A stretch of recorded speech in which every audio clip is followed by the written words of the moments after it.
The Anderson mansion loomed large, under the warm California sun, its marble facade gleaming like a crown jewel. Inside, Chloe Anderson sat cross-legged on a plush chaise in her sunlit bedroom, scrolling through social media. Her auburn hair cascaded in loose waves, framing her sharp green eyes, eyes that sparkled with defiance, even in solitude. Every inch of her room, from the crystal chandeliers to the silk drapes, screamed opulence. And yet, Chloe felt suffocated. "Miss Chloe," came a clipped voice, breaking the silence. Anna, the long-serving housekeeper, stood at the door. "Mrs. Anderson requests your presence in the study." Chloe groaned, tossing her phone onto the velvet cushion. "Tell her I'm busy." Anna hesitated, her tone softening. She said it's urgent. Reluctantly, Chloe rose, her silk robe swishing around her ankles as she made her way through the grand corridors. The study loomed ahead, a cavernous room of dark mahogany and heavy drapes that blocked out the midday sun. It was Victoria's lair, a place where control was orchestrated with the precision of a symphony. Victoria Anderson sat behind a massive oak desk, her icy blue eyes as sharp as the diamonds adorning her fingers. At 50, she exuded an elegance that demanded attention, her tailored dress and perfectly coiffed blonde hair reinforcing her authority. "You wanted to see me." Chloe leaned against the doorframe, her voice laced with sarcasm. Victoria gestured to the chair opposite her. "Sit." "I'll stand, thanks." Victoria's lips thinned, but she continued. "As you know, your father's passing left many things unresolved. It's time to address them." Chloe crossed her arms, suspicion flashing in her eyes. "What's that supposed to mean?" Victoria slid a sleek envelope across the desk. "Your father's will included specific conditions regarding your inheritance. To access your trust fund, you must marry within the year." Chloe's jaw dropped. "You're joking." "I assure you I'm not," Victoria replied, her tone void of emotion. "And I've already chosen your husband." The weight of Victoria's words hung in the air, the room falling silent as Chloe processed the absurdity of the situation. Outrage replaced disbelief. "You've chosen?" she spat, her voice rising. "You think you can dictate my life, like some twisted fairy tale?" "This isn't about control, Chloe," Victoria said coolly. "It's about ensuring you marry someone capable of upholding the Anderson legacy. Your father trusted me to guide you." Chloe's fists clenched. "Who is it? Who's this perfect husband you've picked?" Victoria's expression didn't falter. "Liam Carter. He's loyal, disciplined, and precisely the influence you need."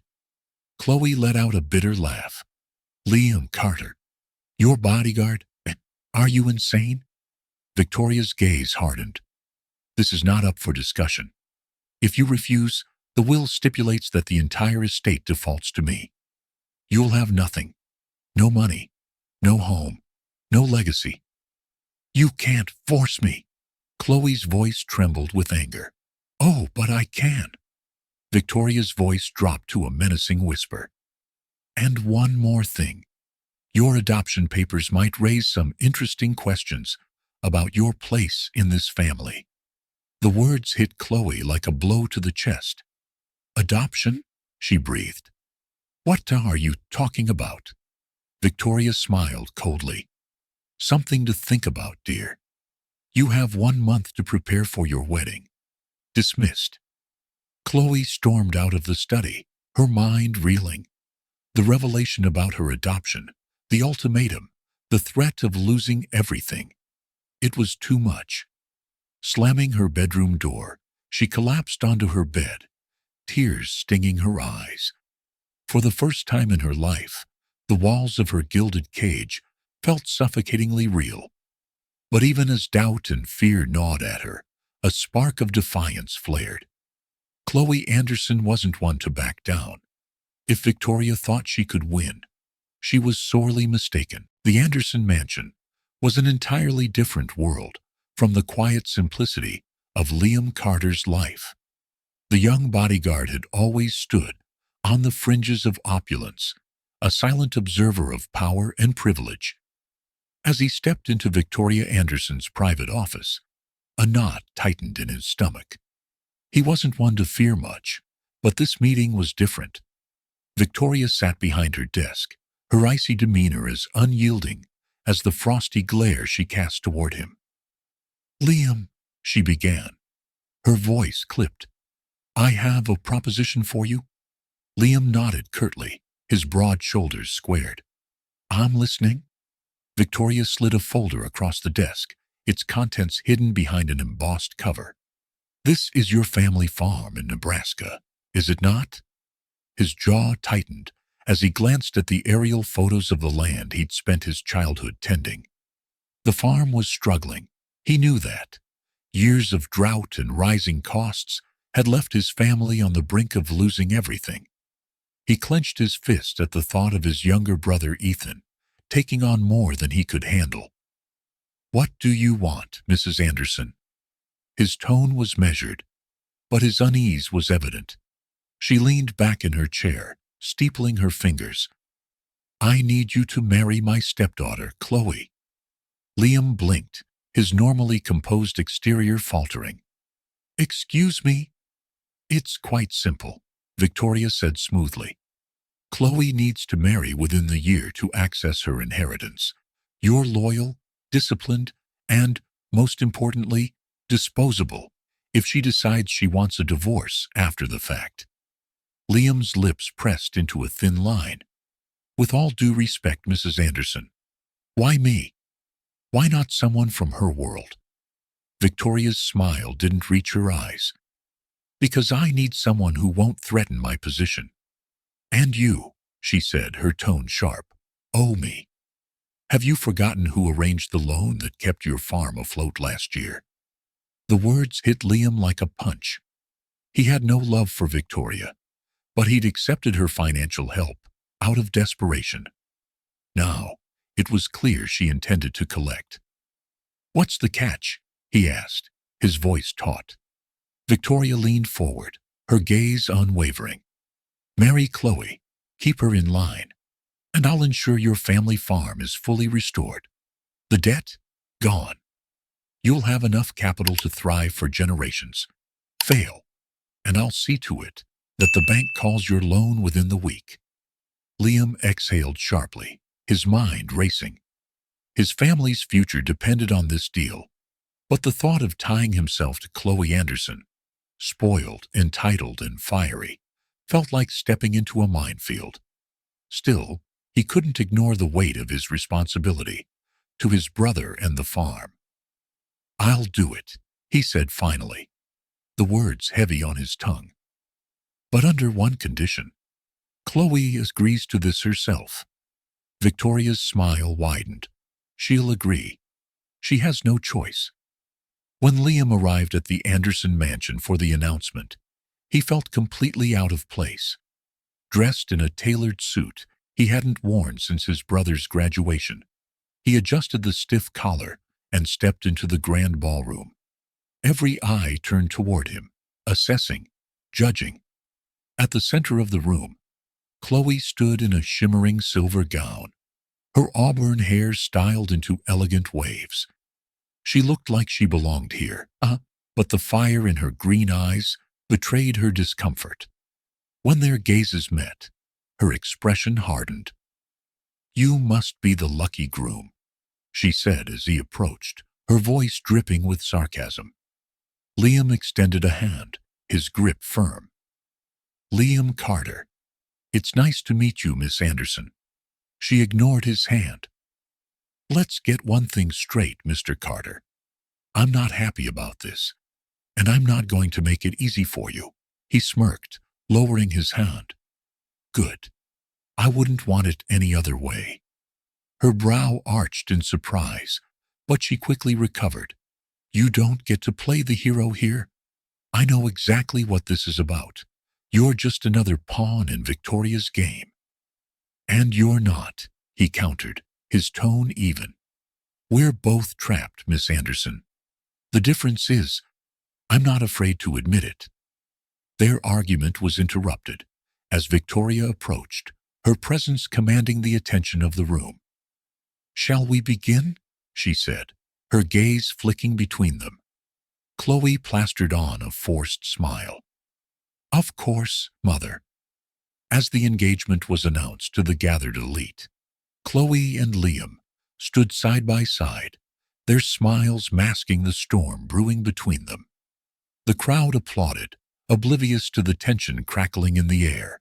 Later that evening, as the mansion's grand halls emptied, Chloe cornered Liam in the study. You don't know what you've gotten yourself into, she hissed. Liam crossed his arms, his calm demeanor unshaken. Enlighten me. Victoria doesn't do anything without an ulterior motive, Chloe said, her voice low but firm. She'll ruin you the second you stop being useful. And what's your plan? He asked, his tone challenging. Run away from it all. Good luck with that. Her glare could have melted steel. Don't pretend you know me. I don't have to, he replied, stepping closer.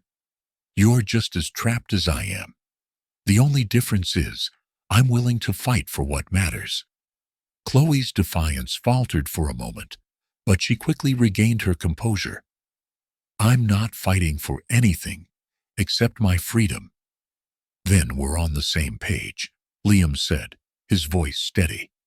We play along, keep Victoria off our backs, and get what we need.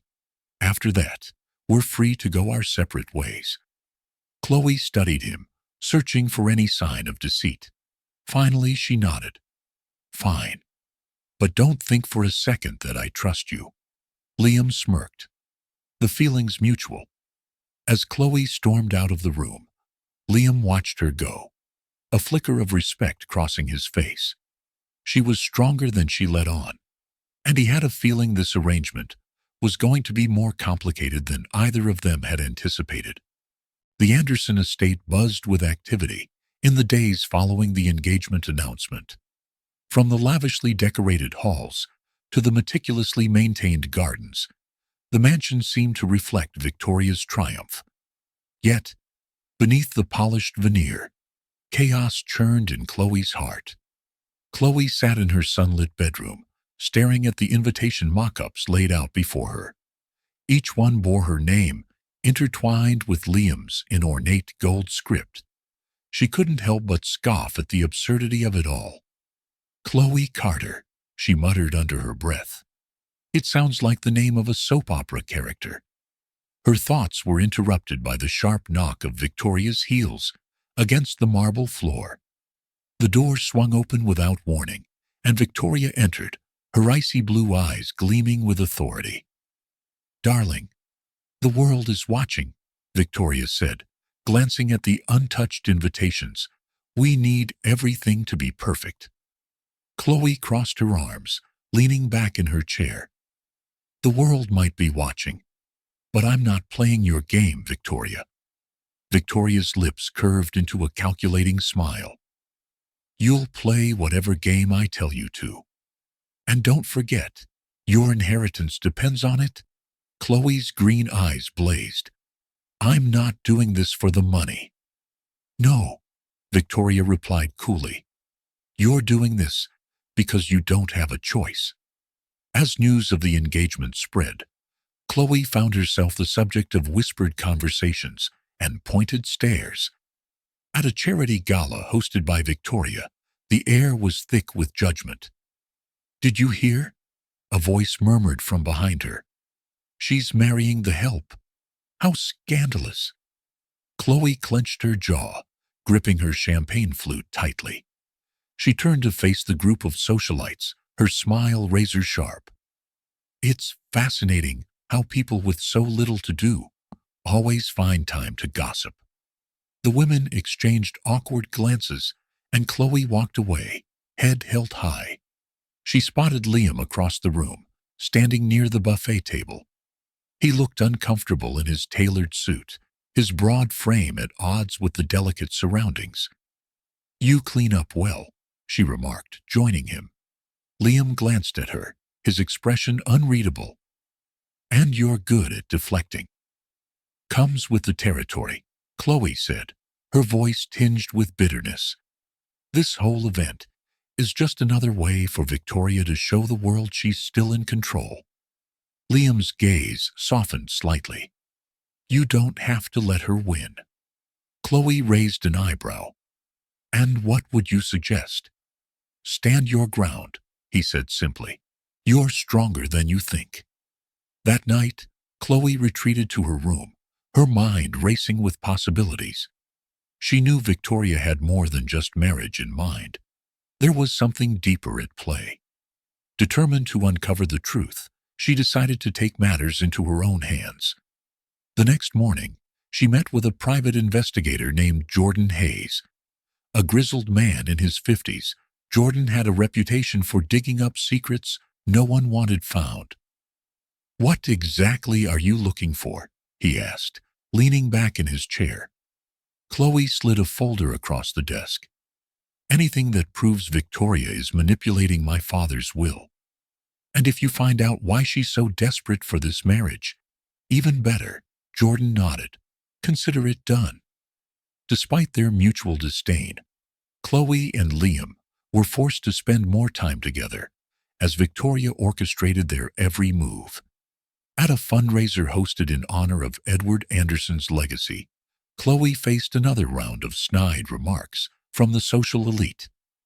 "You must be thrilled," a particularly haughty woman said, her voice dripping with insincerity. "Marrying into such a unique situation."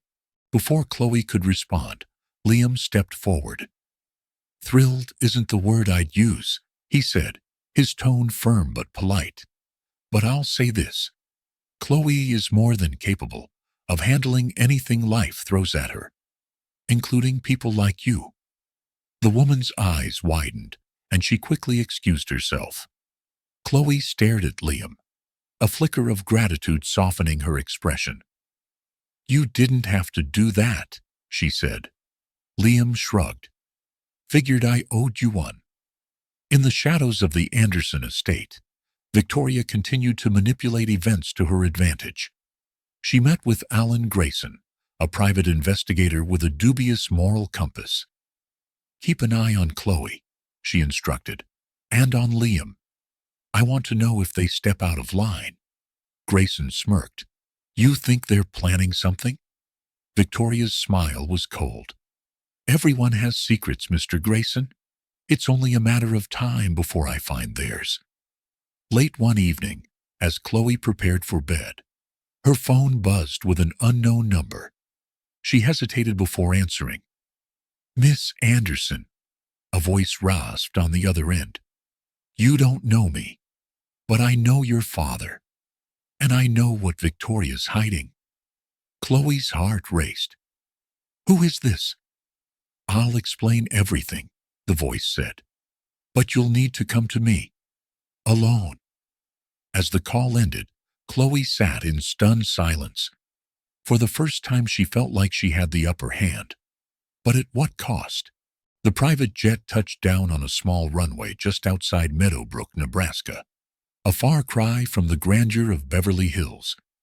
Chloe stared out the window, her expression a mix of disbelief and dread. Miles of golden fields stretched endlessly, dotted with rustic barns and quaint houses. It was a world she couldn't have been more unprepared for. As the car pulled up to the Carter family farm, Chloe's polished demeanor faltered. The white farmhouse was charming in its simplicity, but it stood in stark contrast to the marble floors and gilded chandeliers she was used to. The barn's paint was chipped, and a handful of chickens roamed freely in the yard. A battered tractor sat idle near a stack of hay bales. Liam stepped out of the truck, a quiet pride in his posture as he surveyed the land. "This is it," he said, glancing at Chloe. "Home, sweet home." Chloe stepped out, her designer heels immediately sinking into the soft dirt. She muttered a curse under her breath, yanking her foot free. You can't be serious. Liam's lips twitched, but he held back a laugh. Welcome to the farm. Inside the farmhouse, the atmosphere was warm and inviting, despite the peeling wallpaper and mismatched furniture. Liam's younger brother, Ethan, greeted them with a skeptical glance, his arms crossed over his broad chest. So this is the fiancé, Ethan said, his tone dripping with doubt. Chloe forced a polite smile. Pleasure to meet you, Ethan snorted. We'll see. Their elderly neighbor, Martha Jenkins, shuffled into the room with a plate of fresh-baked cookies. Don't mind Ethan, she said with a wink. He's just protective of his big brother. Chloe accepted a cookie out of politeness, biting into it absent-mindedly. To her surprise, it was delicious. Martha noticed her reaction and beamed. Nothing like homemade, is there? Chloe nodded, chewing thoughtfully. For a moment, the unfamiliar surroundings felt almost welcoming. The next morning, Chloe was woken by the crowing of a rooster. She groaned, pulling the pillow over her head. Her attempts to return to sleep were thwarted by a knock at her door. Rise and shine, Liam called. Time to get to work. Chloe stumbled downstairs, still half asleep, only to be handed a pair of work gloves and a straw hat. What am I supposed to do with these? She asked, glaring at Liam. Welcome to farm life, he replied with a grin. The day was a series of humbling mishaps. Collecting eggs from the chicken coop ended with Chloe being chased by a particularly aggressive hen. Feeding the cows left her covered in hay, and a failed attempt at driving the tractor resulted in a dented fence. Liam watched from a distance, struggling to suppress his laughter. Despite her frustration, Chloe's determination impressed him. She didn't quit, even when her manicured nails broke, or her silk blouse became smeared with mud. As the days passed, Chloe began to adapt. She formed an unexpected bond with Ethan, who reluctantly admitted that she was tougher than he'd thought. You're not as useless as I expected, he said one evening, handing her a cold drink after a long day in the field. High praise, Chloe replied dryly, but a small smile tugged at her lips. Martha became another ally, teaching Chloe the basics of cooking with fresh ingredients. Together, they baked pies and made jams, which they sold at the local farmers' market.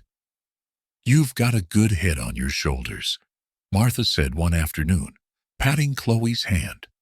Liam's lucky to have you. Chloe blushed, brushing off the compliment. It's not like that. Martha chuckled knowingly. Not yet. One evening, after an exhausting day, Chloe found Liam repairing a fence under the glow of the setting sun.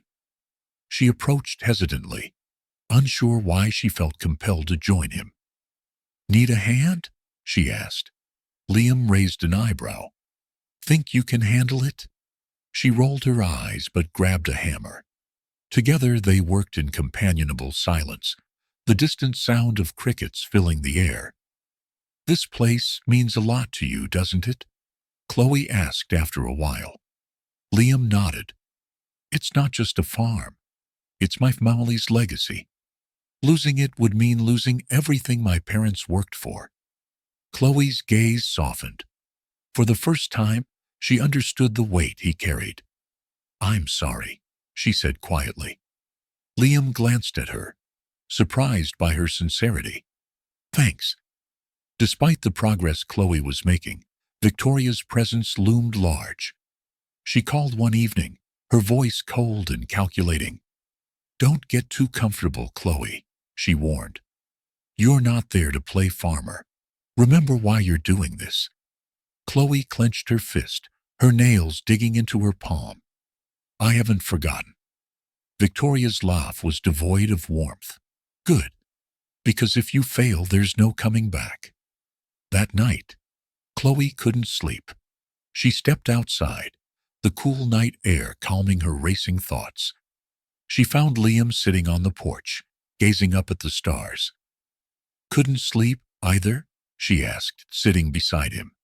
Liam shook his head. Too much on my mind. They sat in silence for a while, the weight of their situation hanging between them. Finally, Chloe spoke. I don't know if I can do this. You can, Liam said firmly. You're stronger than you think. Chloe turned to him, her green eyes searching his face. How do you know? Liam hesitated, then offered a small smile. Because you haven't given up yet. For the first time, Chloe felt a flicker of something she couldn't quite name. A connection, perhaps. Despite their differences, they were in this together. The days at the farm blurred into weeks, and Chloe found herself slowly adjusting to the rhythm of country life. The initial resentment she felt toward the forced arrangement with Liam began to give way to a grudging respect for the man who worked tirelessly to keep his family's legacy alive. Still, the undercurrent of Victoria's manipulative influence lingered, keeping them both on edge. One morning, Chloe sat at the kitchen table, her laptop open amid stacks of papers. Liam entered the room, his boots leaving faint tracks of dirt on the floor. You've been up for hours, Liam remarked, pouring himself a cup of coffee. What's so important? Chloe glanced up, brushing a loose strand of auburn hair from her face. I've been researching sustainable farming techniques. If we modernize the farm, it could generate more income and make this place self-sufficient. Liam raised an eyebrow. Modernize? Like turning it into a theme park? Chloe rolled her eyes. No, I'm talking about practical changes, organic crops, farm-to-table partnerships, maybe even agro-tourism. Liam folded his arms, skeptical but intrigued. And you think that'll work? It's worth a shot, Chloe said, her tone firm. Unless you have a better idea. After a moment's hesitation, Liam nodded. Fine. But if this goes south, it's on you. The implementation of Chloe's ideas was anything but smooth. Her plan to introduce organic vegetables required extensive preparation, from clearing a new plot of land to sourcing eco-friendly fertilizers. Liam's practical knowledge often clashed with Chloe's theoretical approach, leading to frequent arguments. You can't just throw money at a problem and expect it to work, Liam snapped one afternoon as they stood in the field, the sun beating down on them. And you can't keep doing things the same way and expect different results, Chloe shot back, her green eyes flashing with frustration. Despite their differences, the two found common ground in their shared determination to save the farm. Slowly, their heated exchanges gave way to a grudging partnership. Meanwhile, Victoria was far from idle. She had dispatched a trusted confidant, Alan Grayson, to keep tabs on Chloe and Liam. Posing as a potential investor, Grayson visited the farm under the guise of interest in their new initiatives. This is impressive, Grayson said, his sharp eyes scanning the fields. But are you sure it's sustainable? These kinds of ventures often fail without proper backing. Chloe's instincts told her there was more to Grayson's interest than he let on. We're confident in our plan, she replied coolly. Thanks for your concern. Grayson's smirk didn't reach his eyes. Just looking out for you. After all, your stepmother only wants what's best for you. As Grayson left, Chloe turned to Liam, her unease evident. He's not just here to observe. Victoria sent him. Liam nodded, his jaw tightening. Then we keep an eye on him. One evening, after a long day of work, Chloe and Liam found themselves sitting by the fire pit in the backyard. The sky was a deep indigo, dotted with stars, and the crackling flames cast a warm glow over their faces. You never told me why you agreed to this arrangement, Chloe said, breaking the silence. Liam poked at the fire with a stick, his expression contemplative. Victoria offered to pay off the debt on the farm. I couldn't say no. Chloe frowned. But why would you trust her? I don't, Liam admitted. But I didn't have much of a choice.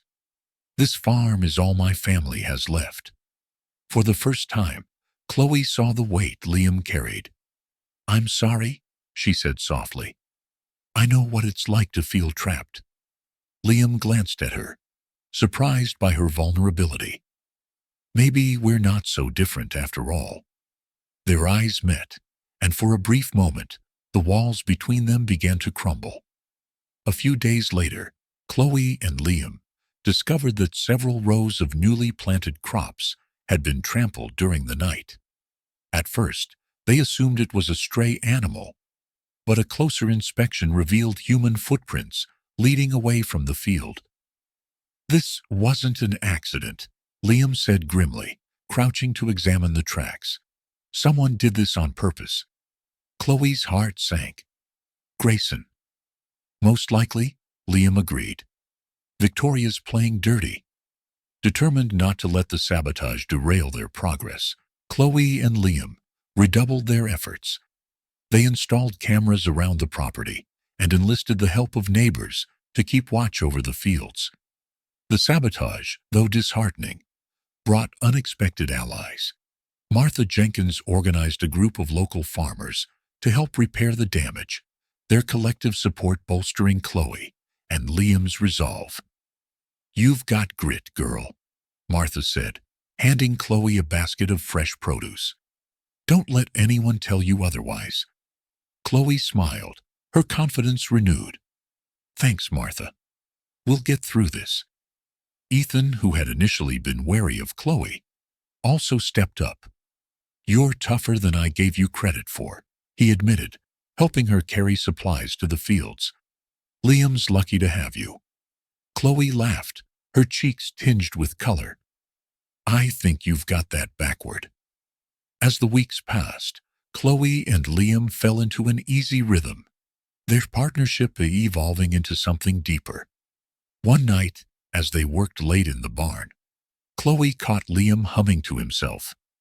Is that a song? She asked, tilting her head. Liam paused, embarrassed. Just something my mom used to sing when we were kids. Sing it for me, Chloe urged, her curiosity piqued. Liam hesitated, then softly began to sing. His deep voice filled the barn, the melody simple yet hauntingly beautiful. Chloe felt a lump form in her throat, moved by the unexpected glimpse into Liam's past. That was lovely, she said when he finished. Liam shrugged, a faint smile on his lips. Don't get used to it. Chloe's laughter echoed through the barn, light and genuine. For the first time, the weight of their circumstances felt a little lighter.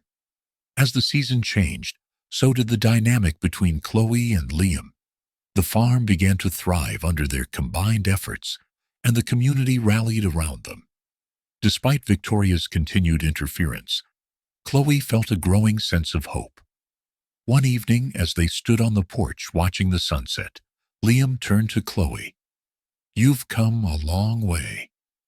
So have you, Chloe replied, her voice soft. For the first time, they both felt like they might actually succeed, not just in saving the farm, but in finding a way forward together. The farm had begun to stabilize, but Chloe and Liam both knew their challenges were far from over. Victoria's looming shadow was ever present, and the discovery of a planted saboteur reminded them that her reach extended far beyond what they could see.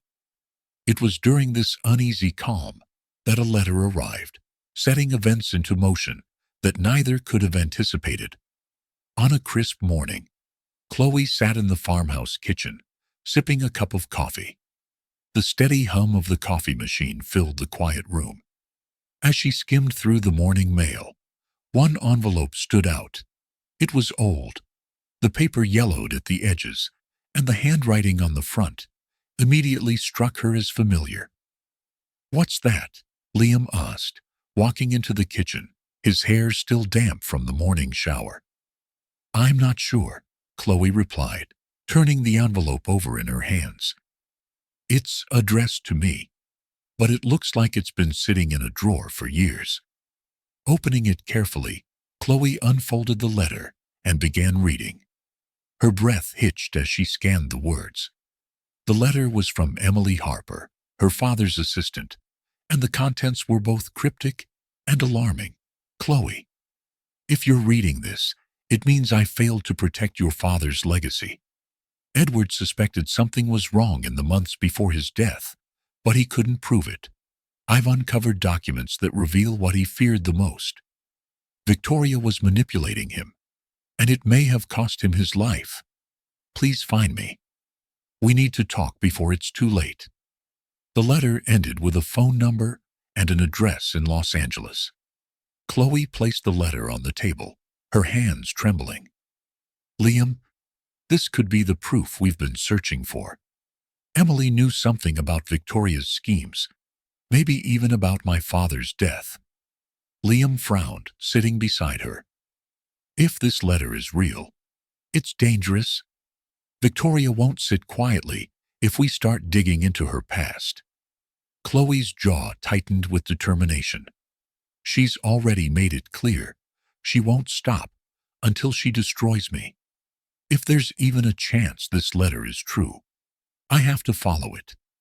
After some debate, they decided Chloe and Liam would travel to Los Angeles to meet Emily.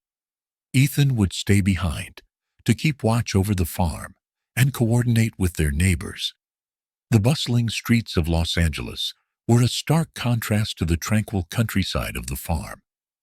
As Liam drove through the city, Chloe stared out the window, the sight of familiar landmarks stirring memories of her privileged upbringing. Yet the weight of her father's possible betrayal and Victoria's manipulations clouded those memories with pain. They arrived at a modest bungalow, tucked away in a quiet neighborhood. Emily Harper opened the door cautiously, her eyes widening when she saw Chloe. Chloe, Emily said softly, her voice heavy with emotion. I didn't think I'd ever see you again. Neither did I, Chloe replied, stepping inside. But your letter changed everything. Emily wasted no time. She led them to a small living room, cluttered with documents, photographs, and what appeared to be old financial records. Your father trusted me with these, she explained, picking up a manila folder. He suspected Victoria was siphoning money from his accounts and manipulating his will. He wanted to confront her, but he died before he could.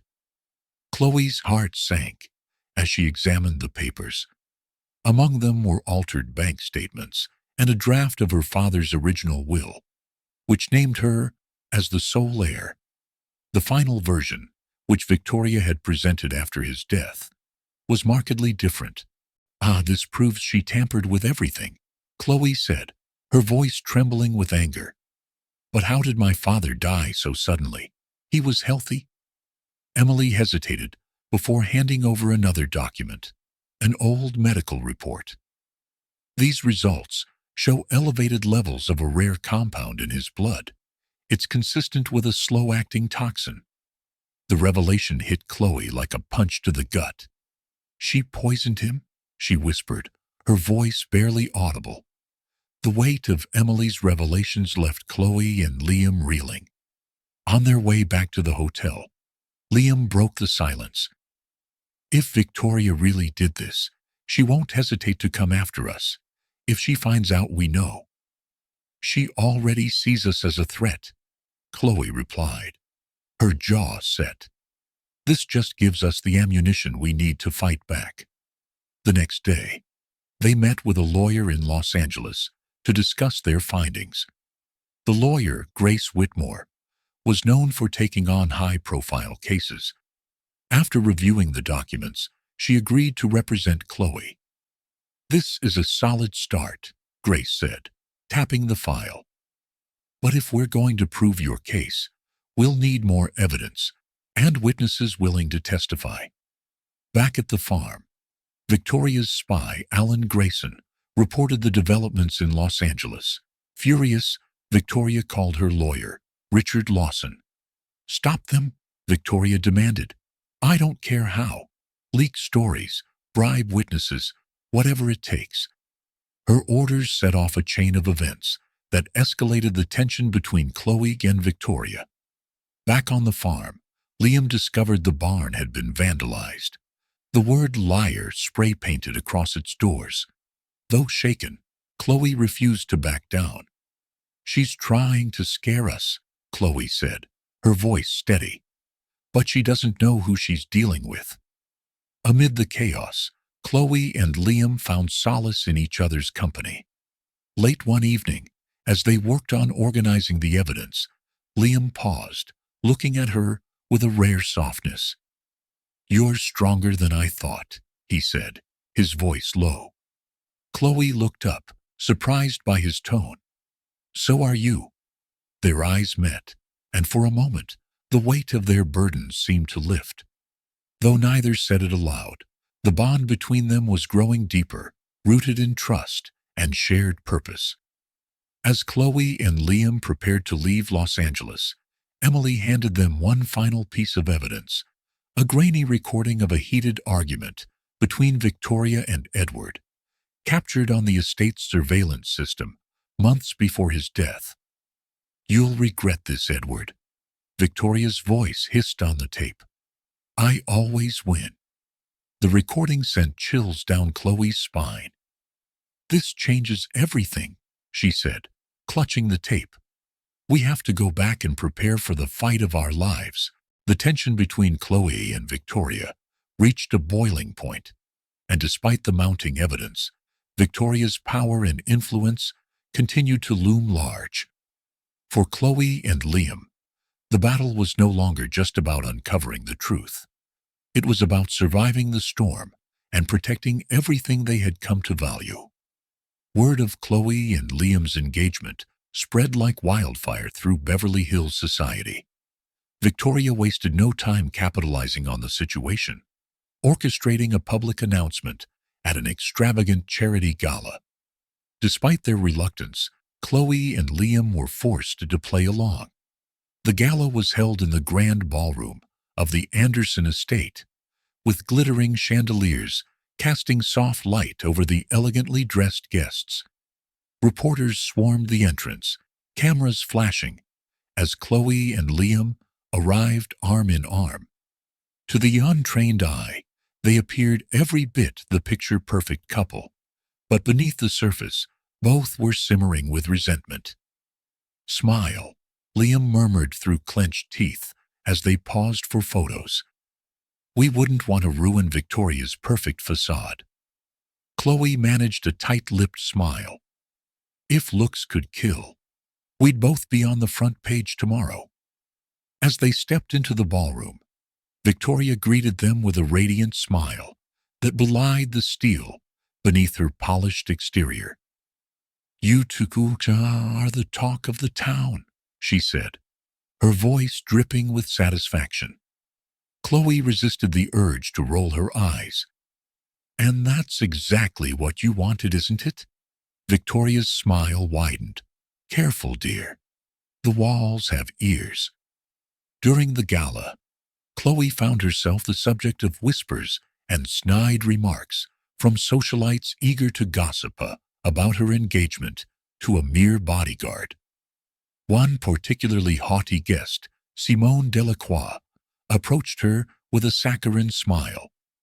"Chloe, darling," Simone began, her voice laced with faux concern, "I must say, your choice of fiancé is unconventional, but I suppose love knows no class boundaries."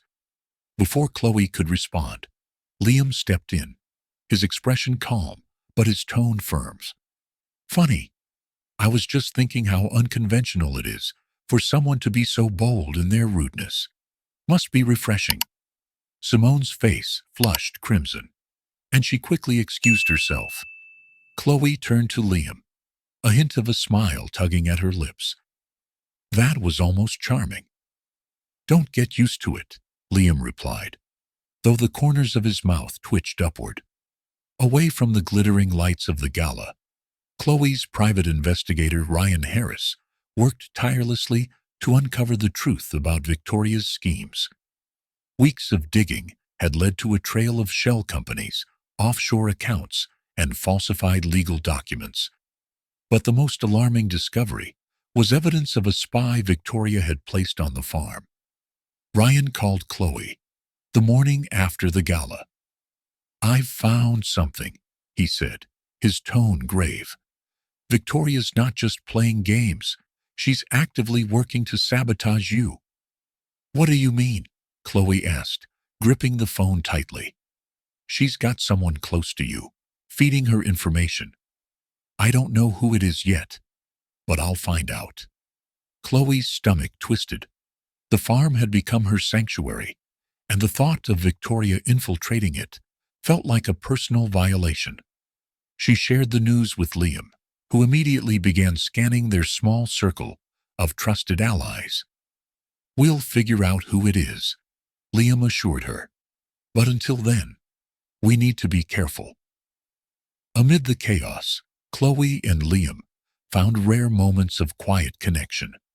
One evening, after a particularly grueling day, Liam offered to teach Chloe how to drive the farm's tractor. "You're kidding, right?"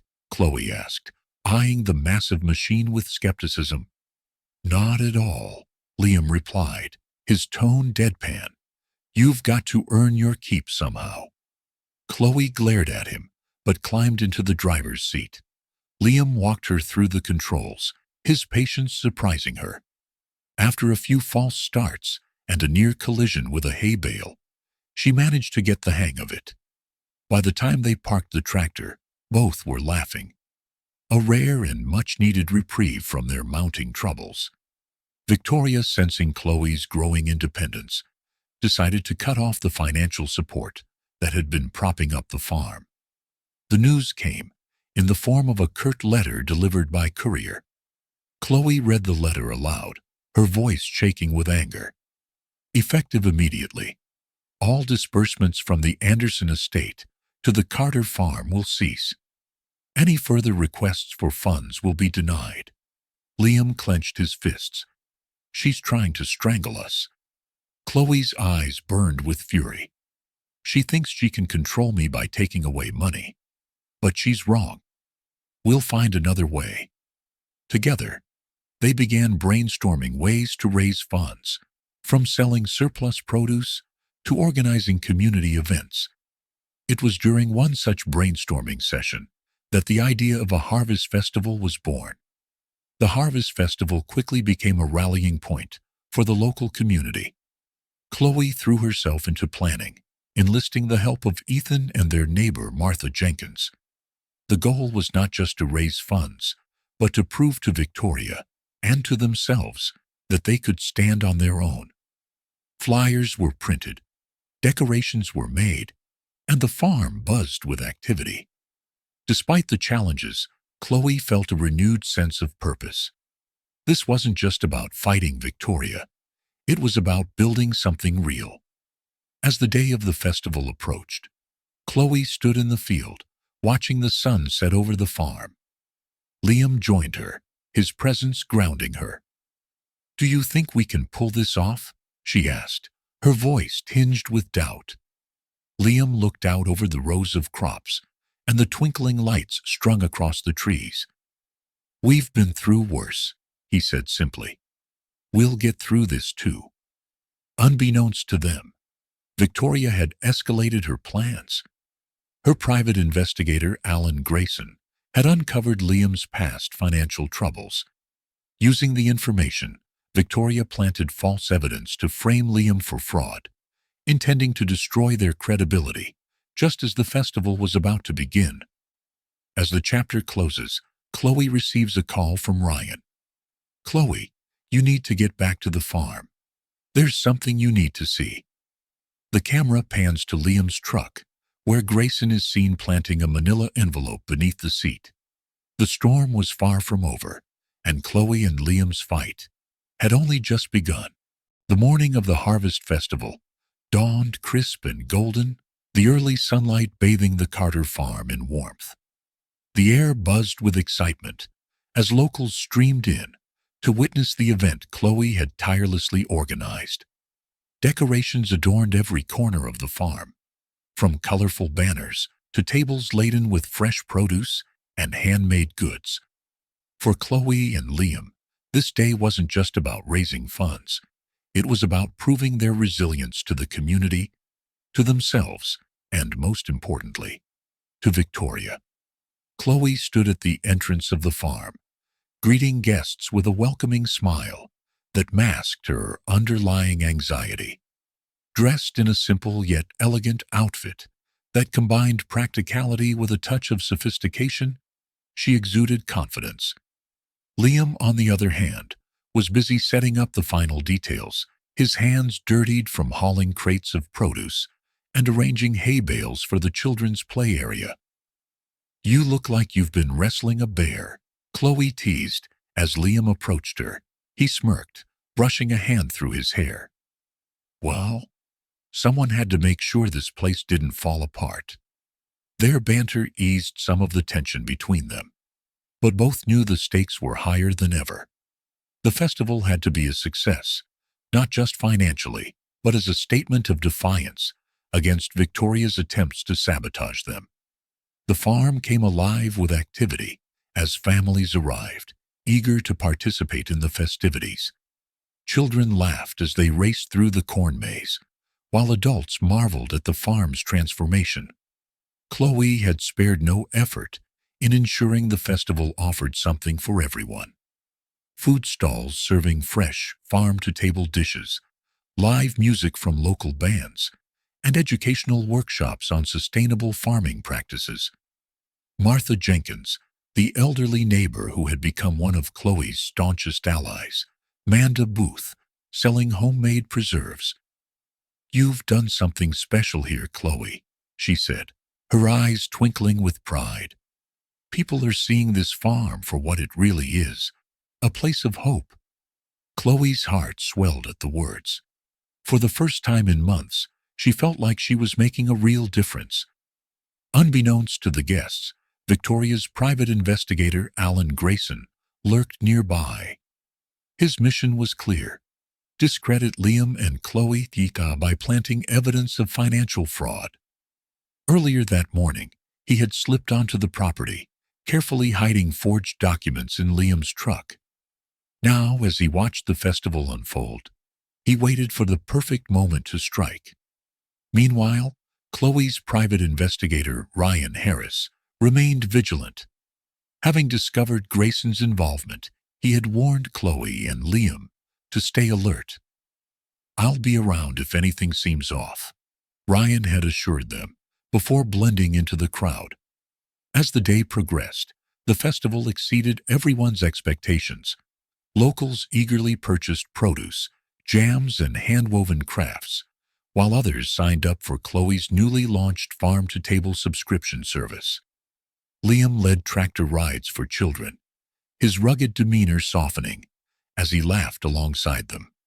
Even skeptical farmers who had doubted Chloe's intentions began to warm up to her. One such farmer, Sarah Collins, approached her near the vegetable stand. "I'll admit," Sarah began, crossing her arms, "I didn't think you had it in you, city girl. But seeing all this, you've earned my respect." Chloe smiled, the compliment carrying more weight than she expected. "Thank you, Sarah. That means a lot." As the festival neared its conclusion, Chloe received a call from Ryan. His voice was urgent. "Chloe, meet me by Liam's truck. You're going to want to see this." Chloe excused herself and hurried to the parking area, her heart pounding. When she arrived, Ryan pointed to a manila envelope, partially hidden beneath the driver's seat. "Grayson planted it this morning. I caught him on a surveillance camera." Chloe's hands trembled as she retrieved the envelope and opened it. Inside were falsified bank statements and contracts implicating Liam in a scheme to embezzle funds from the farm. The accusations, if made public, would ruin them. "Does he know we found this?" Chloe asked, her voice shaking. Ryan shook his head. "Not yet. But we need to act fast. If he's working for Victoria, he won't stop here. Determined to take control of the situation, Chloe made her way back to the festival. She found Liam near the main stage, helping Ethan with some last-minute adjustments. "Liam," she called, her voice low but firm. "We have a problem." Liam followed her to a quieter corner of the farm, where Ryan explained the situation. Liam's face darkened as he examined the forged documents. "She's trying to frame me." Chloe placed a reassuring hand on his arm. "We won't let her win, but we need to be smart about this." Just then, Ryan spotted Grayson near the edge of the crowd, his demeanor casual, but his eyes darting suspiciously. Without hesitation, Liam approached him, his posture tense. "Enjoying the festival?" Liam asked, his tone cold. Grayson feigned ignorance. "Just here to take in the sights." Liam stepped closer, his voice lowering to a menacing whisper. "Stay away from my farm, and if I catch you here again, you'll regret it." Grayson's smirk faltered, and he quickly retreated. Chloe watched him go, a mix of relief and unease washing over her. Despite the tension, the festival ended on a high note. As the last guests departed, Chloe and Liam stood together in the middle of the field, taking in the twinkling lights and scattered hay bales. "We did it," Chloe said, her voice soft but triumphant. Liam nodded, his expression thoughtful. "It's more than I ever thought we could." Chloe looked up at him, a new warmth in her eyes. "Thank you, Liam, for everything." He met her gaze, his voice steady. "You're not so bad yourself, Anderson." That evening, as Chloe reviewed the festival's earnings, her phone buzzed with a message from an unknown number. The text read, "You think you've won. This is far from over. V." Chloe's blood ran cold as she realized Victoria's fight was far from finished. She looked at Liam, who was seated across the room. "It's her," she said, holding up the phone. Liam's jaw tightened. "Let her come. We'll be ready." The storm that loomed ahead would test their strength and unity like never before. The next morning broke with an unsettling silence, the weight of the previous day's revelations hanging heavy in the air. Chloe sat at the kitchen table, staring at the manila envelope that Ryan had unearthed. The forged documents inside seemed to taunt her, a stark reminder of Victoria's relentless grip. Across from her, Liam leaned back in his chair, his jaw tight and fists clenched. "She's trying to destroy everything, Chloe said, breaking the silence. Her voice was steady, but her green eyes reflected the storm within. "She knows. If she takes you down, the farm falls with you." Liam's voice was cold, his frustration palpable. "Let her try. I've dealt with worse." But before they could strategize their next move, the sound of tires crunching gravel drew their attention. Ethan rushed in from the front porch, his face pale. "There's a sheriff's car outside." Chloe and Liam exchanged a tense glance. "What now?" Chloe murmured, rising to her feet. The sheriff, a man in his mid-50s, with a weathered face and stern demeanor, approached the porch with 2 deputies in tow. He held a warrant in one hand, his expression apologetic but firm. "Liam Carter," he began, his voice steady. "You're under arrest for suspected financial fraud." Chloe gasped, her heart pounding. "This is ridiculous. He's being framed." The sheriff held up a hand, his tone calm but resolute. "Mrs. Anderson, I'm just doing my job. If there's evidence proving his innocence, the court will sort it out." Liam didn't resist, as the deputies cuffed his hands behind his back, but his piercing blue eyes locked onto Chloe's. "Don't let this stop you," he said quietly. "Keep fighting." As they led him to the patrol car, Chloe felt a surge of anger and determination. She wasn't about to let Victoria win. Determined to clear Liam's name, Chloe made a decision she never thought she would. She called Michael, her half-brother, whom she'd only recently discovered. Their relationship was tenuous, but she knew she needed his help. Michael answered on the third ring, his tone guarded. "Chloe, to what do I owe this surprise?" "Victoria framed Liam," Chloe said bluntly. "She planted fake evidence to discredit him, and he's been arrested. I need your help to expose her." There was a long pause on the other end, before Michael finally spoke.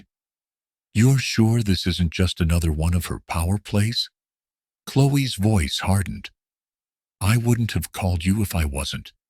Are you in, or not?" Michael sighed. "All right, but if we're going to take her down, we need to be smart about it."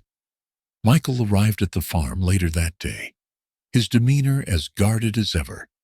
He brought with him a laptop and a network of contacts he'd cultivated over the years.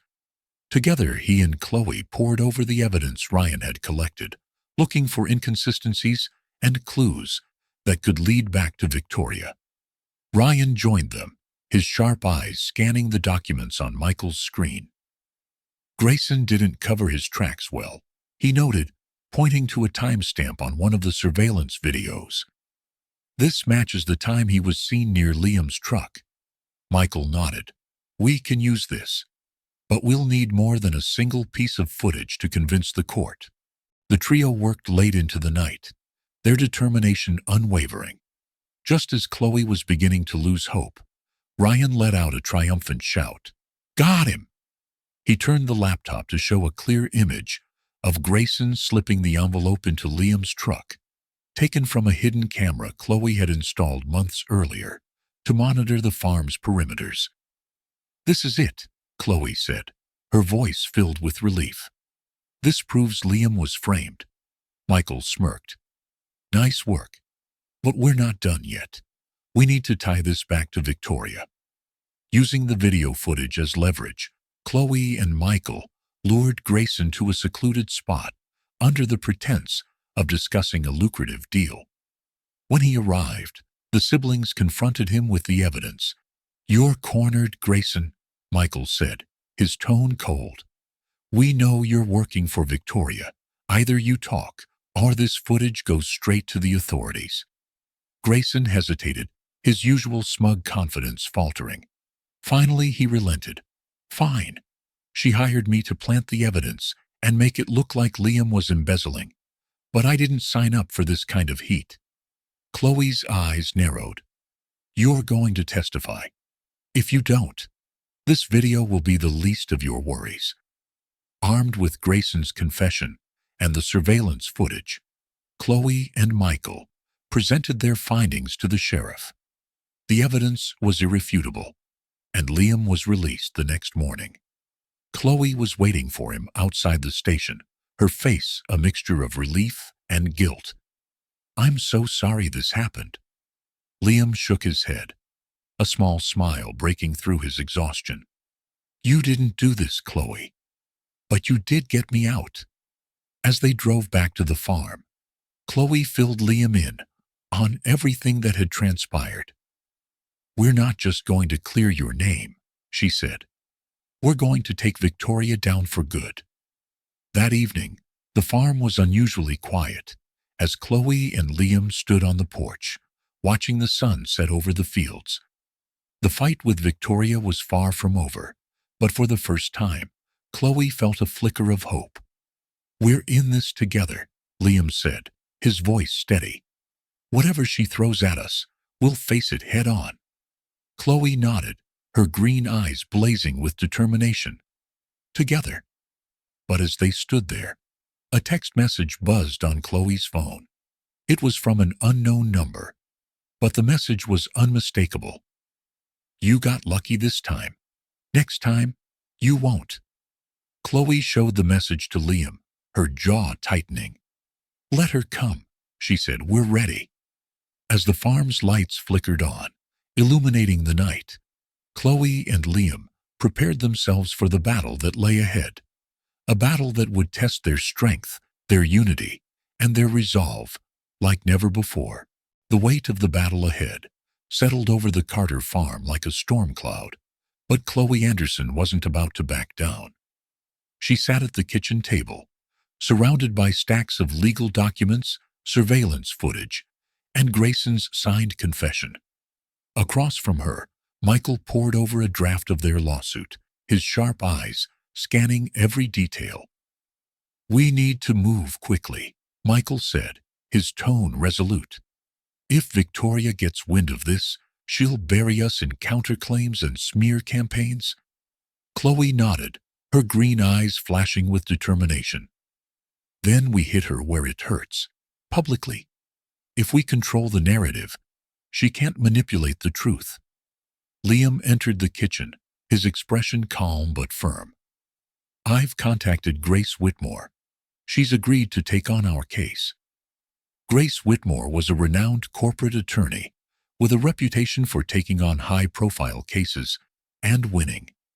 Chloe had met her once, years ago, during one of her father's charity galas. Grace's no-nonsense demeanor and sharp wit had left a lasting impression. "Good," Chloe said, standing.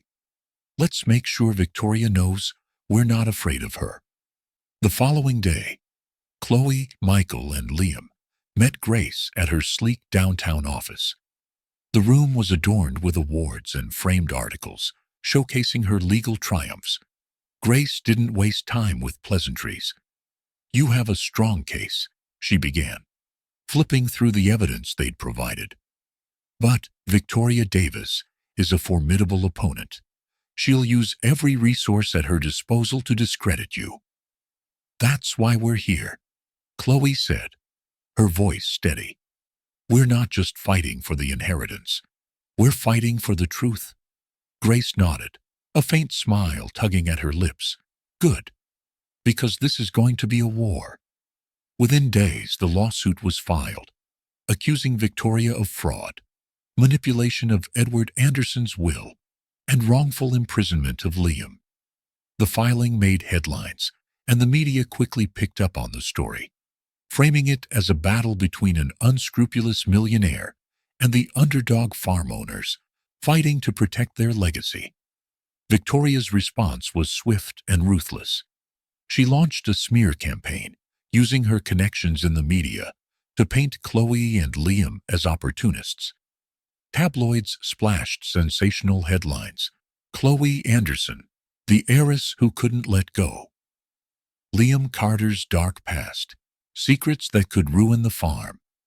Chloe sat in the living room, scrolling through the articles on her tablet. Each headline felt like a punch to the gut, but she refused to let them shake her resolve. "She's trying to distract us," Liam said, sitting beside her. "But we're stronger than this.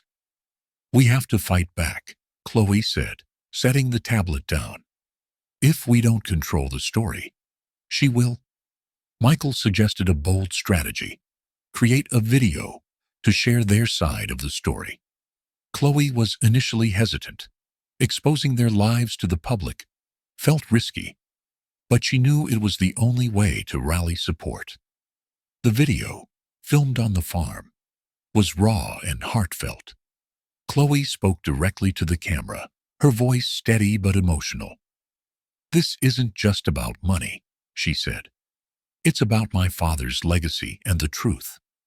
Victoria Davis has spent years manipulating and hurting those around her. But we won't let her win. This farm represents hope, community, and resilience, and we'll fight for it, with everything we have." The video quickly went viral, garnering millions of views and overwhelming support from the public. Comments flooded in, praising Chloe and Liam's courage. Buoyed by the positive response, Chloe organized a community fundraiser to help cover their legal fees. The event, held on the farm, was a resounding success. Neighbors, friends, and even strangers showed up to support the cause. Ethan took charge of setting up a stage for live music, while Martha Jenkins, their elderly neighbor, baked dozens of pies to sell.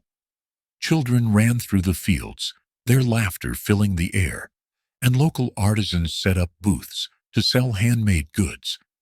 As Chloe mingled with the crowd, she felt a renewed sense of purpose. This wasn't just a battle for her inheritance. It was a fight for the community that had rallied around her. Despite the outpouring of support for Chloe and Liam, Victoria wasn't done. She called an emergency meeting with her remaining allies, instructing them to find a way to discredit Chloe's evidence. "We can't afford to lose this," Victoria said, her voice cold and commanding. "Find something, anything, that will turn the tide." Her lawyer, Richard Lawson, hesitated. "With the evidence they have, it's going to be difficult to counter their claims." Victoria's icy gaze hardened. "Then fabricate something if you have to. I won't let them win." Amid the chaos, Chloe and Liam found solace in each other. One evening, after a long day of preparations, they sat by the fire pit, the warm glow illuminating their tired faces. "I never thought I'd find myself here," Chloe said softly, staring into the flames. "Fighting for a farm I never wanted, against a woman I once called family." Liam reached for her hand, his touch steady and reassuring. "You've become someone stronger than you ever realized. And you're not in this alone." Chloe looked at him, her green eyes filled with gratitude.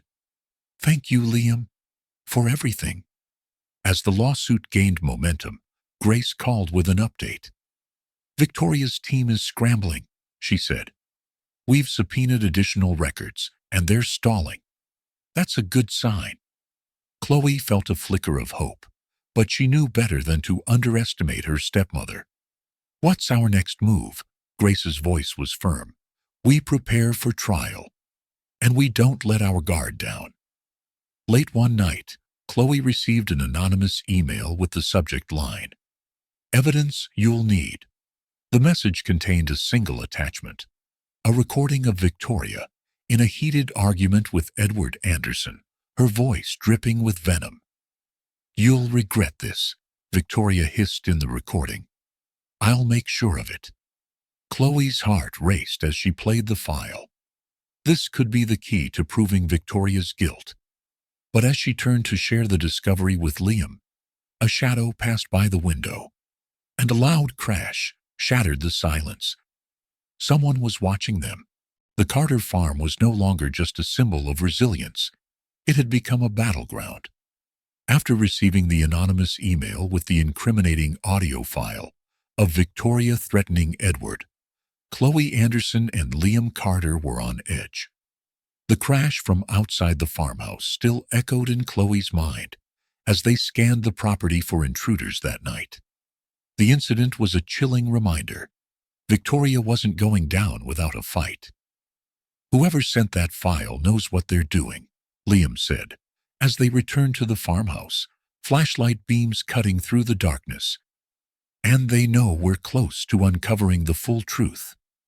Chloe clutched the printed transcript of the recording, her green eyes filled with a mix of fear and determination. If this audio holds up in court, it's over for her. But we can't afford any mistakes. The next morning, the trio, Chloe, Liam, and Michael, gathered in the farmhouse kitchen, with Grace Whitmore on a video call. Grace was reviewing the evidence they'd amassed, including the new audio file. "This recording is a game changer," Grace said, her voice steady yet cautious.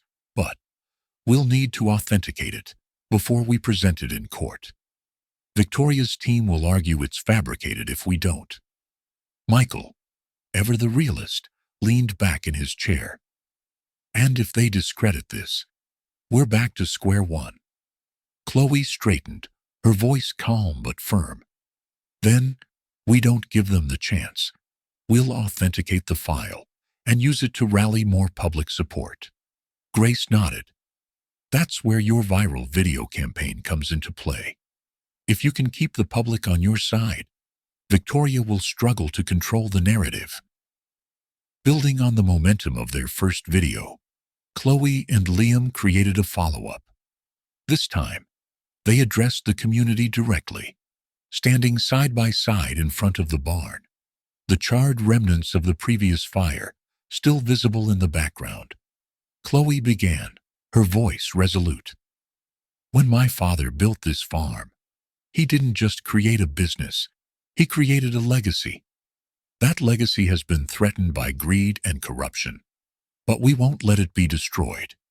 Liam stepped in, his deep voice adding weight to the message. This fight isn't just about us.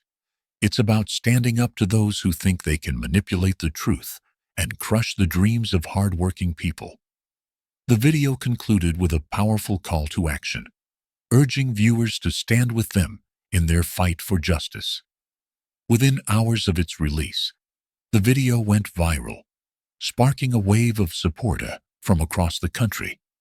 Victoria, furious at the growing support for Chloe and Liam, doubled down on her smear campaign. Tabloid headlines became more vicious. Bodyguard turned fiancé. Liam Carter's shady past exposed. Chloe Anderson's desperate bid for attention. The heiress who cried wolf.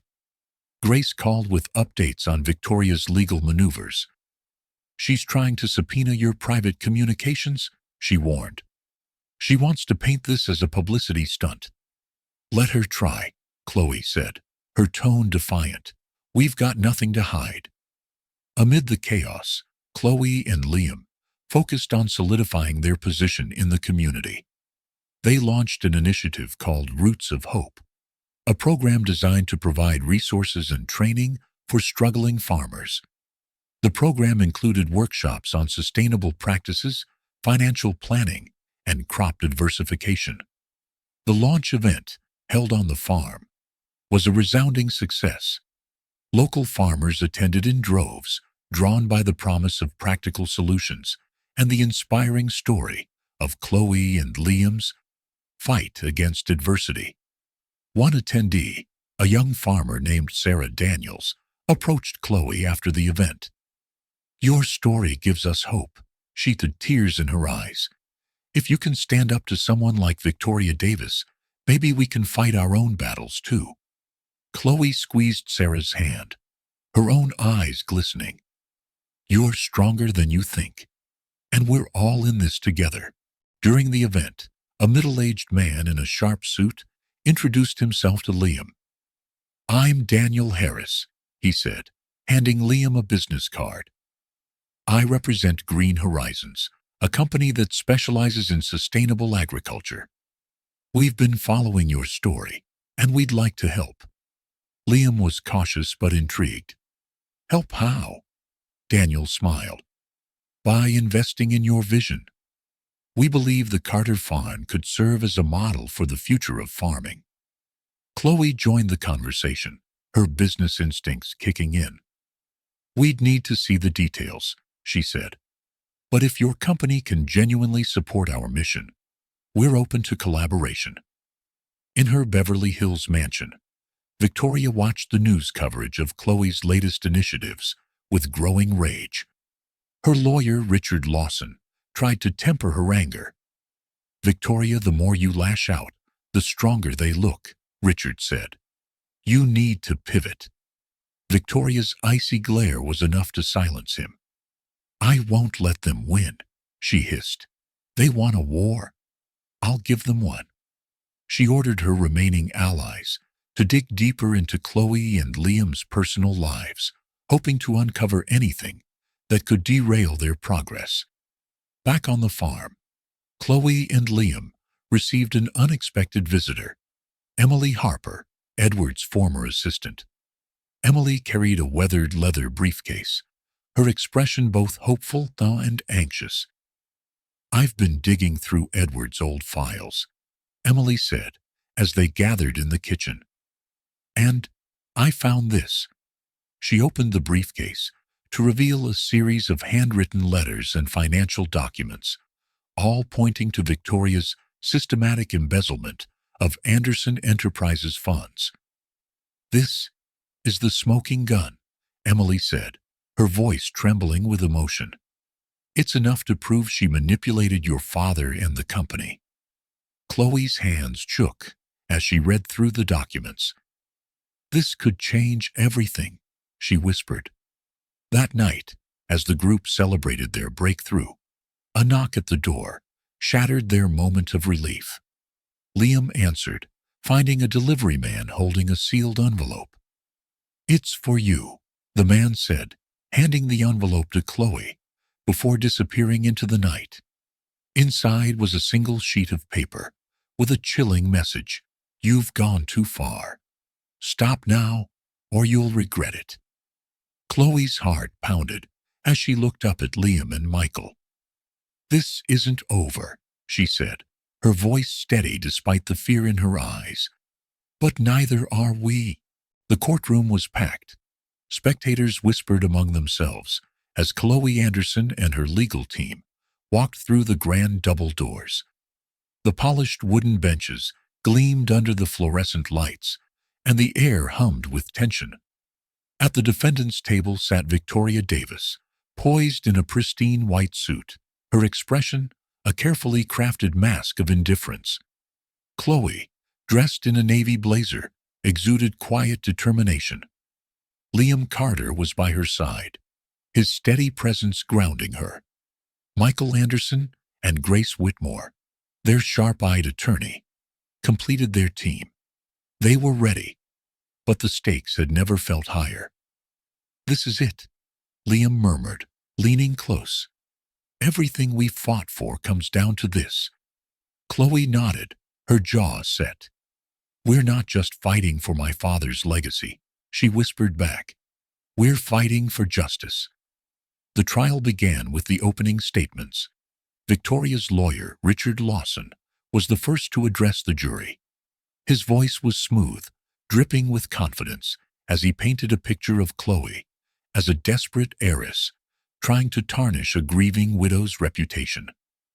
"She wants to rewrite history," Lawson said, pacing the courtroom. "My client, Victoria Davis, has been a pillar of society, a woman who loved her late husband and managed his empire with grace after his passing. These accusations are baseless and vindictive." Chloe clenched her fists under the table. She knew this was coming, but it still stung. Grace Whitmore rose next, commanding the room with her presence. "This case isn't about grief or reputation," she began, her tone sharp. "It's about deceit, greed, and the systematic betrayal of Edward Anderson's trust by the one person who was supposed to protect it." She gestured toward the jury. "We will show you evidence of embezzlement, fraud, and even actions that led to Edward's untimely death. This is a story of a woman who thought she was untouchable, and it's time to hold her accountable." The prosecution's first witness was Emily Harper. She took the stand, her hands trembling slightly as she adjusted her glasses. Grace guided her through a series of questions, allowing Emily to recount her time working as Edward's assistant. "Ms. Harper," Grace asked, "can you describe the financial irregularities you noticed before Edward's death?" Emily nodded. "There were transfers to offshore accounts, money disappearing from company funds without explanation. I brought these concerns to Mr. Anderson, but before he could act, he became ill." "Did you suspect foul play?" Grace pressed. "Yes," Emily admitted, her voice breaking. "And I believe Victoria Davis orchestrated it." Richard Lawson attempted to discredit Emily during cross-examination, suggesting she was motivated by resentment after being dismissed by Victoria. But Emily remained composed, refusing to let him undermine her testimony. The real breakthrough came when Grace presented the audio recording Chloe had received anonymously. As the recording played, the courtroom fell silent. Victoria's voice filled the room, cold and venomous. "You'll regret this, Edward. If you don't follow my lead, I'll make sure you lose everything." The jury exchanged glances, their expressions shifting as the weight of Victoria's words sank in. Richard Lawson scrambled to object, claiming the recording was inadmissible. but Grace had already secured its authentication through a forensic expert. "Your Honor," Grace said, turning to the judge, "this recording proves that Victoria Davis threatened Edward Anderson, undermining the defense's narrative of a grieving widow." Victoria took the stand in her own defense, her demeanor calculated and composed. She played the role of the misunderstood widow, insisting that any actions she took were in the best interest of the Anderson estate.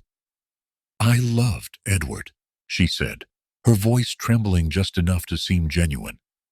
"Everything I did was to protect his legacy." Grace's cross-examination, however, dismantled Victoria's facade piece by piece.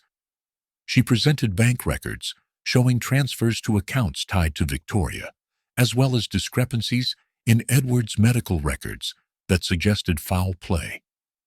"Mrs. Davis," Grace said, her tone icy, "if you truly loved Edward, why did you stand to gain millions from his death?" Victoria faltered, her polished veneer cracking for the first time. I didn't," Grace pressed on. "You manipulated him.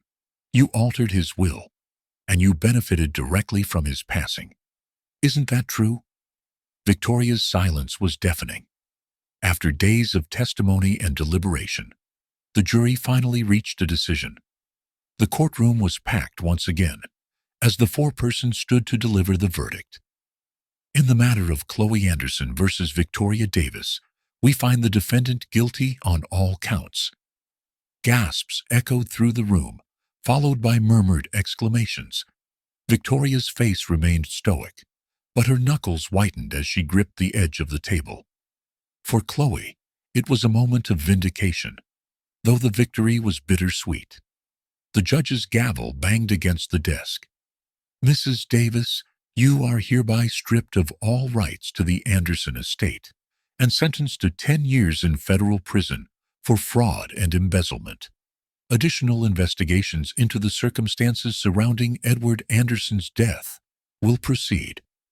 Outside the courthouse, reporters swarmed Chloe and her team. Microphones and cameras jutted forward as questions flew. "How does it feel to win? Do you think this is justice for your father? What's next for the Anderson legacy?" Chloe held up her hand, silencing the crowd. "This isn't just about my father's legacy. It's about ensuring that no one else suffers at the hands of greed and manipulation. Today we took a step toward justice, but the fight isn't over." Back at the farm, the victory was celebrated quietly. The community gathered under twinkling fairy lights strung between the barn and the trees. Martha Jenkins brought her famous apple pie, and Ethan grilled burgers, while laughter and music filled the air. As Chloe and Liam stood on the porch, watching their friends and family, Liam wrapped an arm around her shoulders. "You did it," he said softly. Chloe smiled, leaning into him. "Well, he did it." Together, the golden hues of dawn bathed the Carter farm, signaling a new beginning. For Chloe and Liam, the air felt lighter now that the court battle with Victoria was behind them. The farm buzzed with renewed energy, reflecting the sense of hope that had taken root. Yet, rebuilding their lives and the farm was a monumental task, and Chloe was determined to honor her father's legacy by transforming the farm into a beacon of sustainability and community resilience. Chloe sat at the wooden dining table in the farmhouse kitchen, her laptop open and papers scattered around her.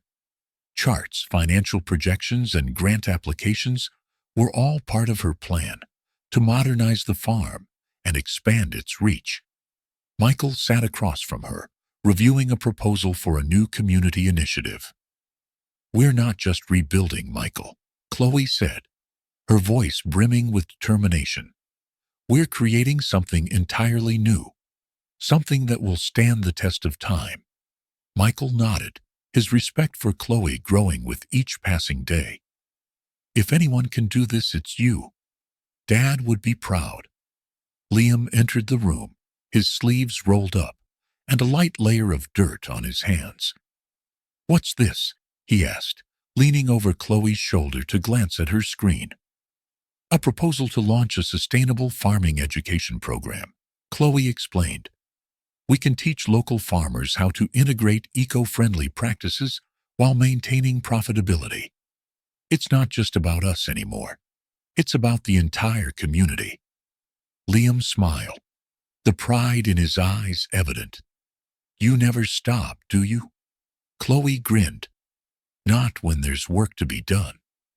Rebuilding the farm wasn't just a physical endeavor. It was an emotional journey that brought Chloe and Liam closer. Together, they spent long hours in the fields, planting new crops and repairing fences. The rhythm of farm life, though demanding, gave them a sense of stability they hadn't felt in months. One evening, as the sun dipped below the horizon, Chloe and Liam sat on the porch, sipping iced tea. The sound of crickets filled the air, and the scent of freshly tilled soil lingered. "I never thought I'd find peace in a place like this," Chloe admitted, her gaze fixed on the horizon. Liam turned to her, his expression soft. "You've brought so much more than peace here, Chloe. You've brought hope, not just for me, but for everyone around you." Chloe reached for his hand, their fingers intertwining.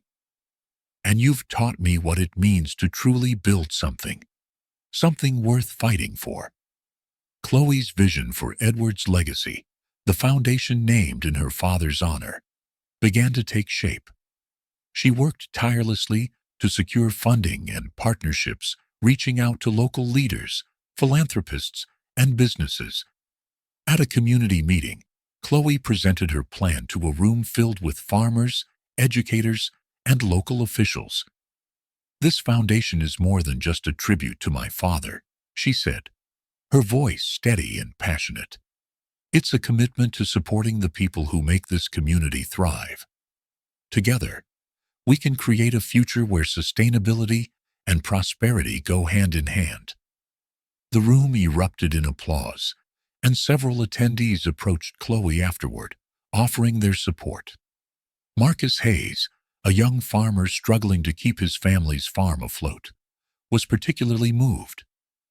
"Thank you for doing this," Marcus said, his voice filled with emotion. "You're giving us a chance we never thought we'd have." As the foundation gained traction, Chloe faced new challenges. A severe storm damaged a portion of their crops, and a shipment delay threatened to derail their supply chain. But with Liam's unwavering support and the community rallying around them, they overcame each obstacle. During one particularly grueling day, Chloe and Liam worked side by side in the fields, mud clinging to their boots. Despite the exhaustion, they found moments of laughter and connection. "You know," Liam said, pausing to wipe sweat from his brow, "I've never seen someone work this hard while looking this good." Chloe laughed, playfully tossing a handful of dirt at him. "Flattery won't get you out of hauling that next load." With the farm thriving and the foundation officially launched, Liam decided it was time to take the next step. One crisp autumn evening, he led Chloe to a secluded spot on the farm, a small clearing surrounded by wildflowers. "Close your eyes," Liam said, his voice tinged with excitement. Chloe complied, and when she opened her eyes, she saw a picnic blanket laid out with candles flickering softly in the twilight. In the center of the setup was a small box. "Liam," she began, her voice catching in her throat. He took her hands in his green eyes locking onto hers. "Chloe Anderson, you've changed my life in ways I never thought possible. You've shown me what it means to dream, to fight, and to love. Will you marry me?" Tears welled in Chloe's eyes as she nodded. "Yes, Liam. 1,000 times, yes." Liam slipped the ring onto her finger, and they embraced under the stars, their laughter and joy echoing into the night. Word of their engagement spread quickly, and the community insisted on celebrating. A week later, The farm hosted a gathering under twinkling string lights. Friends, neighbors, and family came together to toast Chloe and Liam's future. Martha Jenkins raised her glass, her voice filled with warmth. To Chloe and Liam, proof that love, resilience, and a little hard work can overcome anything. As the night wore on, Chloe and Liam stole a quiet moment away from the crowd. They stood at the edge of the field, the distant laughter of their guests carrying on the breeze. "This is just the beginning," Chloe said, resting her head on Liam's shoulder. Liam kissed the top of her head. "And whatever comes next, we'll face it together." The Carter farm buzzed with excitement as preparations for Chloe and Liam's wedding were in full swing. The air was alive with the hum of activity. Workers stringing lights, neighbors setting up long tables, adorned with wildflowers, and the delicious aroma of freshly baked pies wafting through the crisp autumn air. This was no ordinary wedding. It was a celebration of love, resilience, and the community that had come together to support them through every storm. Chloe stood in front of the mirror in her room, her hands trembling slightly as she adjusted her veil. The lace gown she wore had belonged to her late mother, a sentimental touch that connected her to her roots. Martha Jenkins, who had taken on the role of honorary grandmother, bustled around the room, offering last-minute advice. "You look stunning, my dear," Martha said, her eyes glistening with emotion. "Your mother would be so proud of you." Chloe smiled, her reflection glowing with a mixture of joy and nervousness. "Thank you, Martha. I just hope I don't trip walking down the aisle." Martha chuckled. "If you do, it'll be the most graceful fall anyone's ever seen." Meanwhile, in the barn-turned dressing room, Liam stood with his brother Ethan, adjusting his tie. His usually calm demeanor was replaced by a rare nervous energy.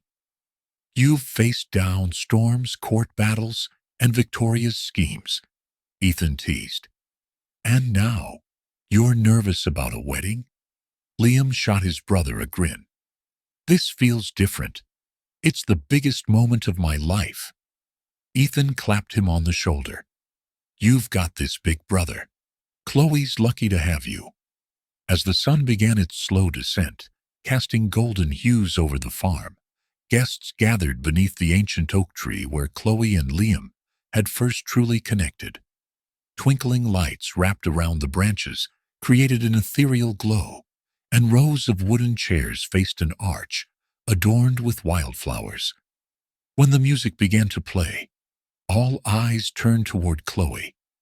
She walked down the aisle arm in arm with Michael, who had stepped into the role of her escort.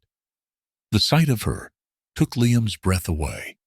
She was radiant, her smile brighter than the sun above. Standing before their closest friends and family, Chloe and Liam exchanged vows they had written themselves. Liam's voice was steady as he spoke of how Chloe had brought light into his life, transforming the farm and his heart. Chloe's voice wavered with emotion as she promised to stand by Liam through every challenge, just as he had stood by her. "You've shown me what love truly means," Chloe said, her voice barely above a whisper. "And I can't wait to spend the rest of my life proving to you that you're worth every sacrifice." When the officiant pronounced them husband and wife, the crowd erupted into cheers. Liam pulled Chloe into a passionate kiss, sealing their vows as the sun dipped below the horizon. The reception was a lively affair, filled with laughter, music, and heartfelt toasts. The farm's fields, now transformed into a magical outdoor venue, were alive with the sounds of a local band playing folk tunes. Children ran barefoot across the grass, their laughter echoing in the evening air. Michael raised his glass for a toast, his voice carrying a mixture of humor and sincerity. "To my sister, who proved that city girls can handle farm life better than we ever imagined. And to Liam, who somehow managed to keep up with her." Here's to a future as bright as the stars above. As the guests laughed and clinked their glasses, Chloe looked around at the people who had become her extended family. She spotted Marcus Hayes, chatting with Grace Porter about the foundation, Martha Jenkins teaching a group of children how to make flower crowns, and even Ethan flirting with a local baker. Liam found Chloe standing at the edge of the dance floor, her eyes scanning the joyous scene. "You okay?" I asked, slipping an arm around her waist. Chloe nodded, leaning into him. "I'm more than okay. This is everything I ever dreamed of, and more." Liam smiled, his green eyes sparkling with love. "Dance with me?" As they swayed to the music, Chloe felt an overwhelming sense of peace. For the first time in years, she was exactly where she belonged. The wedding also brought unexpected reconciliation. Victoria's absence was a shadow that lingered over the day, but Chloe had learned to let go of the bitterness. She approached Michael later in the evening, her expression thoughtful. "Do you think she'll ever stop trying to interfere?" Chloe asked, referring to their stepmother. Michael sighed. "Probably not. But she's powerless now, Chloe. You've won. Not just against her, but against everything she tried to take from you." Chloe nodded, a small smile playing on her lips. "Then let's focus on what we've built, not what we've lost." They clinked glasses, a silent vow to move forward together. As the night wore on, and the guests began to leave, Chloe and Liam stole a moment for themselves. They sat beneath the oak tree, the same one that had witnessed their journey from strangers to partners, and now to husband and wife. "What do you think the future holds for us?" Chloe asked, her head resting on Liam's shoulder. Liam kissed her forehead, his voice filled with quiet confidence. "Whatever it is, we'll face it together. That's all that matters." Chloe smiled, her heart full. "Together," she echoed. The morning sun crept over the horizon, bathing the Carter farm in soft golden light. The celebration from the night before had left the fields quiet, with tables still adorned with empty glasses and flower petals strewn across the ground. For Chloe and Liam, the farm had always been a place of transformation, but now it felt like a sanctuary, marking the beginning of their shared future. Chloe sat at the kitchen table, a cup of coffee warming her hands, as she read the headlines splashed across the morning paper. The story was unavoidable. Victoria Anderson seeks early release. The accompanying article outlined Victoria's appeal to the court, citing newly discovered evidence that claimed to exonerate her. Chloe's stomach twisted at the thought of her stepmother regaining freedom. Liam entered the room, his hair still tousled from sleep. "You've been up early," he said, sitting across from her.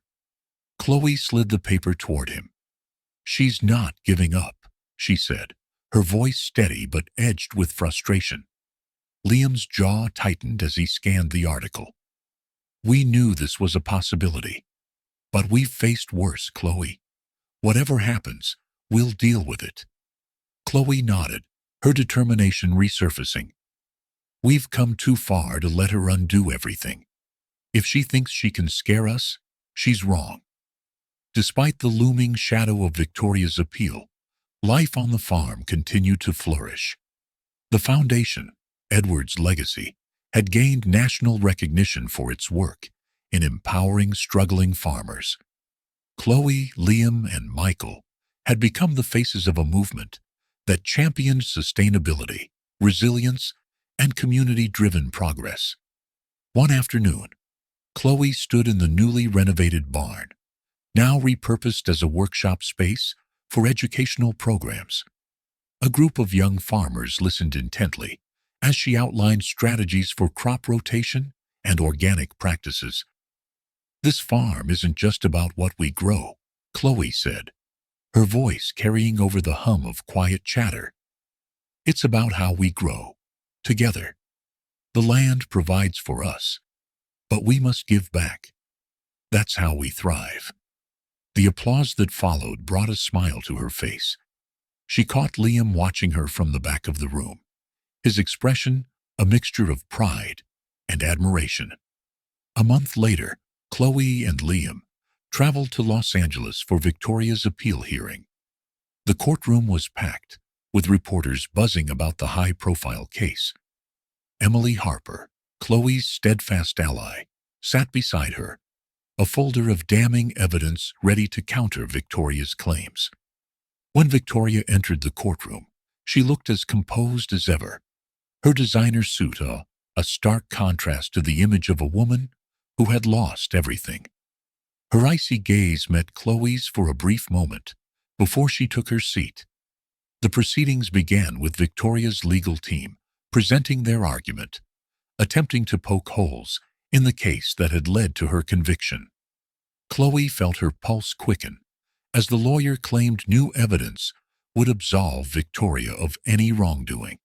When it was Chloe's turn to speak, she stood with unwavering confidence. "Victoria Anderson is a master manipulator," she said, her voice steady. "But no amount of theatrics can erase the truth. The evidence speaks for itself, and so do the lives she tried to destroy." Emily presented the counter-evidence, records of Victoria's financial crimes, testimonies from former allies who had turned against her, and a damning recording of Victoria boasting about her ability to manipulate people. As the judge reviewed the evidence, the tension in the room was palpable. Finally, the ruling came. Victoria's appeal is denied. The gavel struck, and relief washed over Chloe. As Victoria was led away, her expression a mask of fury. Back at the farm, the victory against Victoria inspired Chloe and Liam to dream even bigger.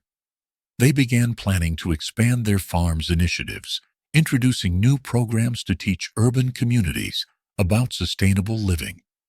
One day, an unexpected email arrived in Chloe's inbox. It was from Green Horizons, the company she had once consulted for, offering a partnership to bring her foundation's work to a global audience. Liam raised an eyebrow as Chloe shared the news with him. "What do you think?" he asked. Chloe smiled thoughtfully. "I think it's an opportunity we can't pass up, but I won't let it take me away from here." Liam chuckled, pulling her into a hug. "You're amazing. You know that?" The farm continued to thrive, becoming a model for sustainable agriculture. Local families often visited to learn, volunteer, and share in the harvest. The once struggling Carter farm was now a vibrant hub of innovation and collaboration. One evening, as Chloe and Liam sat by the fire pit, surrounded by their community, Michael raised a toast. "To the Carter farm," he said, his voice carrying across the gathering, "and to Chloe and Liam, proof that love and determination can change the world." The crowd cheered, and Chloe felt a deep sense of fulfillment.